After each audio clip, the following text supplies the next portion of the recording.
Hello, so this is your math video for Tuesday. If you're staying with the days, or if you're working ahead, that's fine as well. But your answers for today, you're simply be circling, and then then you'll need to write to me. Again, today you can use a Google Doc if you'd like, because there's not going to be a whole lot of work to show me.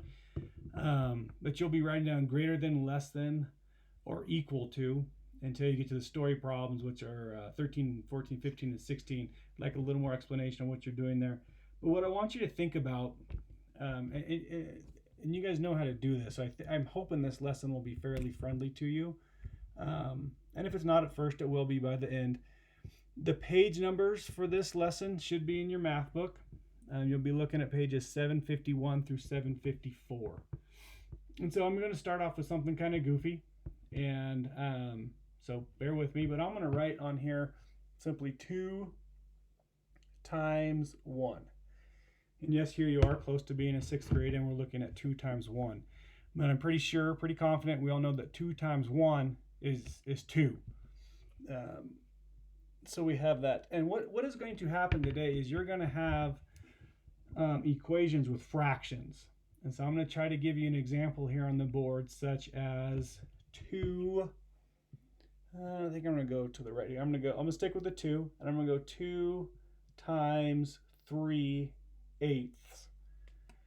And so if 2 times 1, which we have here, oh boy, 2 times 1 we have here, it equals 2.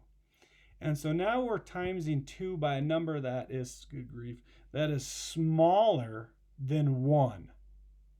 And so what you want to ask yourself is this going to be greater than, less than, or equal to 2?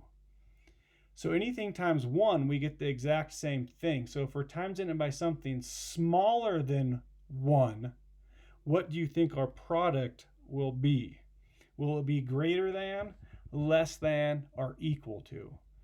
And hopefully you're thinking right now it'll be less than, because we're multiplying it times a number that is smaller than 1. So anytime you're multiplying a whole product by a fraction, not a mixed fraction, but a fraction, the product will be smaller or less than. All right? So that's that. But now I want to show you a different equation you might write. Well, you're going to run into something like this today. And it might be, I'm going to stick with my 2, it might be like 2 times 1 and 1/5. So now we have, if you look at this, we have 2 times 1 equals 2.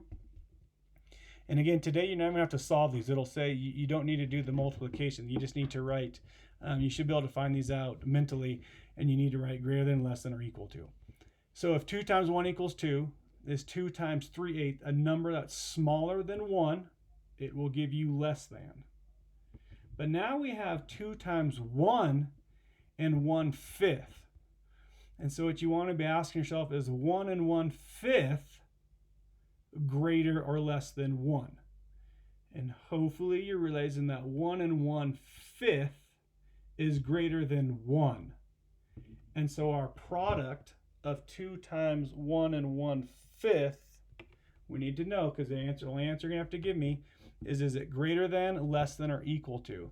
And so hopefully you're realizing that 2 times 1, you're going to get the exact same thing. 2 times something smaller than 1, you're going to go less than. So 2 times something greater than 1, you will end up with your answer of here it is over here, greater than. Because the number is greater than 1, so your product will be greater than. All right? That is the lesson. That's the lesson, and the standard's on there. I have it posted on there. That's all. If you're multiplying a product by something greater than 1, if you're multiplying a factor by another factor that's greater than 1, your product is going to be higher. If you're multiplying a factor by another factor that's smaller than 1, your product's going to be less than. But if it's greater than 1, your product is going to be higher. All right? That's the lesson. Again, when you have questions, if you have questions, please email me, and I will try to talk that through again. But this is what you want to, and you've seen this, an equation like this, probably since second grade, maybe first grade. So keep this in mind. Anything times 1, you're getting the exact same thing through product. So anything less than 1, you're a factor times less than 1, your product is going to be smaller than, or less than in this case. But if it's greater than 1, your product is going to be greater than. That's today's lesson. That's what it's going to be. So hopefully it works out, and if it's not right now, it will. And shoot me some emails. Let me know if you need help with that. But that is the math lesson. And again, use your math book. This one should all be in there. It's not a review one. So good luck to you, and I look forward to seeing your work. Check it over before you send it in, and send me emails. I'll be sitting by my computer waiting to try to help you out with either your right. I want to get off top, with your math in this case. Anyway, take care.